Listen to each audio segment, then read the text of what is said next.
नमस्कार दोस्तों, आज हम पढ़ने वाले हैं प्रेसिडेंट। लक्ष्मीकांत की बुक का ये चैप्टर है और इसको आपको रिवीजन वहीं से करना है। ये यूपीपीसीएस के प्री के लिए बहुत इंपॉर्टेंट टॉपिक है जो कि हम बहुत जल्दी फटाफट रिवाइज करेंगे। मैं ये मान के चलती हूँ कि आपने ये चैप्टर को वहाँ से पढ़ा होगा और हम फटाफट से रिवाइज कर रहे हैं। आर्टिकल 52 से 78 पार्ट 5 ये है आपका प्रेसिडेंट। आर्टिकल कहाँ से 52 से लेकर 78 और पार्ट कौन सा है 5। अब इसके इलेक्शन में कौन कौन, कल हमने वाइस प्रेसिडेंट जैसे पढ़ा था उनके इलेक्शन में देखा था, आज हम देखेंगे प्रेसिडेंट के इलेक्शन में कौन कौन पार्टिसिपेट करता है। प्रेसिडेंट के इलेक्शन में पार्टिसिपेट करते हैं बोथ द हाउसेस, दोनों हाउसेस के elected members. State legislative assembly जो होती है मतलब राज्य की जो विधानसभाएं होती हैं उनके भी इलेक्टेड मेंबर्स, प्लस यूटीज जो हैं हमारी दिल्ली और पुडुचेरी की, उनकी भी लेजिस्लेटिव असेंबली के इलेक्टेड मेंबर्स। तो कॉमन चीज़ क्या है, सबके elected members. No nominated members are participated in this election process. जबकि वाइस प्रेसिडेंट में क्या, हम कंपैरेटिवली पढ़ेंगे, वाइस प्रेसिडेंट में क्या था, नॉमिनेटेड मेंबर्स पार्टिसिपेट इलेक्शन में कर रहे थे, लेकिन राष्ट्रपति के इलेक्शन में ये नॉमिनेटेड जो मेंबर्स हैं वो इलेक्शन में पार्टिसिपेट नहीं करते। अब देखिए, अब इसके बाद एक इंपॉर्टेंट चीज़ ये आती है, although they do not participate in the election process, लेकिन इम्पीचमेंट जब होगा तब हम देखेंगे कि वो पार्टिसिपेट करेंगे। चलिए, वो बाद में आता है। इलेक्शन से रिलेटेड जो भी डाउट एंड डिस्प्यूट होते हैं प्रेसिडेंट से, वो supreme court is the final authority. जैसे कल वाइस प्रेसिडेंट में भी सुप्रीम कोर्ट ही फाइनल अथॉरिटी थी। इनकी एलिजिबिलिटी क्या होती है, citizen of India, 35 year age, और इनको क्या होता है, लोकसभा का मेंबर होने की दशा पूर्ण कर रहे हो। ये जैसे कि वाइस प्रेसिडेंट राज्यसभा के मेंबर्स की दशा पूर्ण कर रहे थे, ये लोकसभा के मेंबर की दशा पूर्ण कर रहे हो। इनका जो नाम होता है, नॉमिनेशन होता है, उसको प्रपोज कितने लोग करते हैं, 50 लोग करते हैं एज ए प्रपोजर, और 50 लोग उसको सपोर्ट करते हैं एज अ सेकेंडर। और वाइस प्रेसिडेंट में कितना था, 20-20 का गेम था, यहाँ 50-50 का गेम चल रहा है। अब इसके बाद आता है कि इनको ओथ कौन दिलाते हैं। तो क्या आप मुझे कमेंट सेक्शन में बता सकते हो? चलो, आप इतनी मेहनत करोगे, मैं ही बता देती हूँ आपको। ओथ जो है वो चीफ जस्टिस ऑफ इंडिया दिलाते हैं, और उनकी एब्सेंस में क्या लगता है, वाइस प्रेसिडेंट नहीं, सीनियर मोस्ट जजेस ऑफ सुप्रीम कोर्ट अवेलेबल जो होता है वो दिलाता है। तो यानी कि इनको ओथ हमारे दिला रहे हैं चीफ जस्टिस ऑफ इंडिया। याद रखिएगा, यही स्टेटमेंट, यही चीज़ें आती हैं जो गलती होने के चांसेस बढ़ाती हैं। ठीक है, चीफ जस्टिस ऑफ इंडिया इनको ओथ दिलाते हैं, और उनकी एब्सेंस में सीनियर मोस्ट जज ऑफ सुप्रीम कोर्ट जो भी अवेलेबल होंगे। अब हम बात करते हैं इनकी इम्पीचमेंट प्रोसेस के बारे में। अच्छा, हाँ, इनका री इलेक्शन कितने भी नंबर ऑफ टाइम्स हो सकता है, ठीक है, any number of time. Constitution में ऐसा नहीं है कि एक ही बार इलेक्ट हो सकते हैं या कोई नंबर डिसाइडेड नहीं है। अच्छा, रेजिग्नेशन ये अपना किसे संबोधित करते हैं, वाइस प्रेसिडेंट को, ठीक है। अच्छा, वाइस प्रेसिडेंट का कोई इम्पीचमेंट नहीं था, लेकिन हमारे प्रेसिडेंट साहब का इम्पीचमेंट होता है। अब इनका रिमूवल कैसे होता है, बेसिस क्या होता है इनके रिमूवल का, इम्पीचमेंट की प्रोसेस जो होती है, वायलेशन ऑफ द कॉन्स्टिट्यूशन, ठीक है। However, the Constitution does not define meaning of the phrase violation. Constitution में violation of the Constitution कहीं डिफाइन नहीं है, लेकिन संविधान का उल्लंघन करने पर ही इनकी इम्पीचमेंट प्रोसेस स्टार्ट होती है।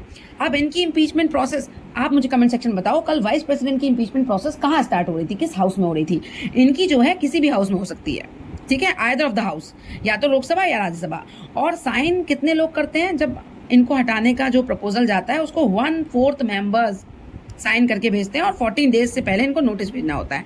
अब मेजोरिटी कैसे चाहिए होती है, दूसरा सवाल। तो मेजोरिटी चाहिए होती है 2/3। अच्छा, क्या एक ही हाउस में 2/3? नो, दोनों हाउसेज में 2/3 मेजोरिटी चाहिए होती है।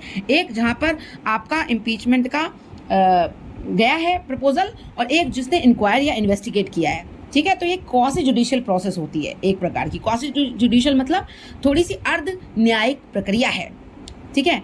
नॉमिनेटेड मेंबर्स जो हैं either house of parliament can participate in the impeachment of the, अब देखिए, हटाने में नॉमिनेटेड मेंबर पार्टिसिपेट करते हैं, ठीक है, लेकिन इलेक्शन में नहीं कर रहे थे। इलेक्शन में स्टेट्स के लेजिस्लेटिव असेंबली के मेंबर्स पार्टिसिपेट कर रहे थे, लेकिन हटाने में उनका कोई रोल नहीं होता। तो ये आपको याद रखना है, ठीक है। अब प्रेसिडेंट की पावर आपको पता होंगी, executive, legislative, financial, judicial, diplomatic, military and emergency powers. Executive powers में कौन कौन सी आती हैं, appointment of prime minister, appointment of attorney general, CAG का अपॉइंटमेंट, ठीक है, ये सारी, appointment of inter state council. अब ये पूछ सकते हैं क्योंकि पीसीएस पे भी क्वेश्चंस अच्छे खासे बनने लग गए हैं, तो एग्जीक्यूटिव पावर्स स्पेशली भी पूछी जा सकती है कि इनमें से कौन सी एग्जीक्यूटिव है, कौन सी लेजिस्लेटिव है। तो ध्यान रखिएगा थोड़ा सा, और लक्ष्मीकांत से कि ये पार्ट भी देख के चलिएगा। कीवर्ड्स याद रखिए बस। लेजिस्लेटिव पावर्स में कौन सी आती हैं, जब वो समन कर सकते हैं पार्लियामेंट के या डिसॉल्व कर सकते हैं लोकसभा को, ठीक है। और एड्रेस करते हैं पार्लियामेंट को तो वो लेजिस्लेटिव पावर है। वो सेंड मैसेजेस भेजते हैं वो भी लेजिस्लेटिव पावर है। एनी मेंबर, कोई भी मेंबर लोकसभा का, उसकी प्रोसीडिंग अगर स्पीकर और डिप्टी स्पीकर एब्सेंट है तो कौन प्रिसाइड करेगा, ये प्रेसिडेंट डिसाइड करते हैं। तो ये भी इनकी कौन सी पावर है, लेजिस्लेटिव पावर है। 12 मेंबर्स को नॉमिनेट करना हाउस में, पार्लियामेंट में, ये भी इनकी लेजिस्लेटिव पावर है, ठीक है। और डिस्क्वालिफिकेशन का जो मैटर है वो भी इलेक्शन कमीशन के साथ कंसल्ट करके ये डिसाइड करते हैं, तो ये भी इनकी एक लेजिस्लेटिव पावर है। कंसोलिडेटेड फंड ऑफ इंडिया से पैसा भी आप निकालते हो, alteration of boundaries states, creation of new state, ये सब इनकी लेजिस्लेटिव पावर्स में ही आता है। ये ऑर्डिनेंस प्रोमलगेट कर सकते हैं। अच्छा, इन he lays the reports of CAG, UPSC, finance commission and other before the parliament. अब देखिए कौन कौन अपनी रिपोर्ट डायरेक्ट पार्लियामेंट में नहीं रखता, प्रेसिडेंट को देता है, प्रेसिडेंट उनके बिहाफ पर रखते हैं। कैग अपनी रिपोर्ट प्रेसिडेंट को देते हैं और प्रेसिडेंट जो है पार्लियामेंट में रखते हैं। यूपीएससी भी अपनी रिपोर्ट किसको देता है, प्रेसिडेंट को देता है, प्रेसिडेंट फिर पार्लियामेंट में रखेगा। फाइनेंस कमीशन भी ऐसे ही प्रेसिडेंट को देगा, प्रेसिडेंट फिर पार्लियामेंट में रखेगा। फाइनेंशियल पावर क्या होती है इनकी, मनी बिल इनकी मर्जी के बिना, प्रायर रिकमेंडेशन के बिना हाउस में पेश ही नहीं कर सकते आप, ठीक है। और बजट इन्हीं के बिहाफ पे पेश करते हैं हमारे फाइनेंस मिनिस्टर, ठीक है। और आप कंटिजेंसी फंड ऑफ इंडिया से ये पैसे निकाल सकते हैं, तो इसीलिए ये इनकी फाइनेंशियल पावर्स हैं। और फाइनेंस कमीशन का गठन होना इनकी सबसे बड़ी फाइनेंशियल पावर है। जुडिशियल पावर क्या है, चीफ जस्टिस को अपॉइंट करना इनकी जुडिशियल पावर है। एडवाइस लेते हैं जो आर्टिकल 123 के तहत सुप्रीम कोर्ट से, वो भी इनकी जुडिशियल पावर है। पार्डन, रिप्राइव, रेस्पाइट, रेमिशन, पनिशमेंट जो हटा देते हैं ना, मृत्युदंड को हटाते, क्षमादान, ये आर्टिकल 72 के अंदर, 72 के अंदर, तो ये भी इनकी जुडिशियल पावर आती है, ठीक है।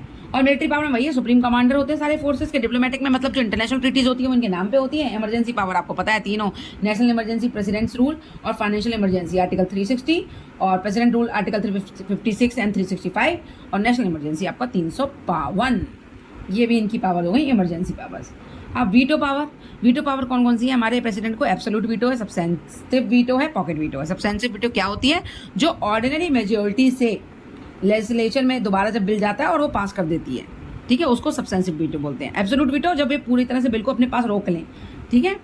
हमारे प्रेसिडेंट को कौन सी वीटो नहीं है, क्वालिफाइड वीटो नहीं है, मतलब हायर मेजोरिटी से लेजिस्लेटिव असेंबली उस बिल को पास नहीं कर सकती, उसको सिंपल मेजोरिटी से कर दे, सब्सटेंटिव वीटो है। लेकिन क्वालिफाइड वीटो हमारे प्रेसिडेंट को नहीं है, वो अमेरिका के प्रेसिडेंट को है, ठीक है। ये थोड़ी सी वीटो पावर्स के बारे में बात हो गई। अब वैसे तो ये चैप्टर बहुत बड़ा है, मतलब थोड़ा टाइम लगता है, लेकिन हमने फिर भी बहुत हद तक जल्दी से रिवाइज करने की कोशिश की है। अब हम इसका पढ़ते हैं आर्टिकल रिलेटेड टू, जो कि बहुत इंपॉर्टेंट है। Article 52 the president of India 52 में दे रखा है। 53 में executive powers of the union, ठीक है। 54 में इलेक्शन ऑफ द प्रेसिडेंट। 55 में मैनर, 55 में 2 5 है, ऐसे याद रखो, मैनर में 2 एन है तो 55 मैनर। 56 में 60 टी से टर्म, तो 56 term of office of the president. 57 eligibility of reelection. 58 qualification for election as a president.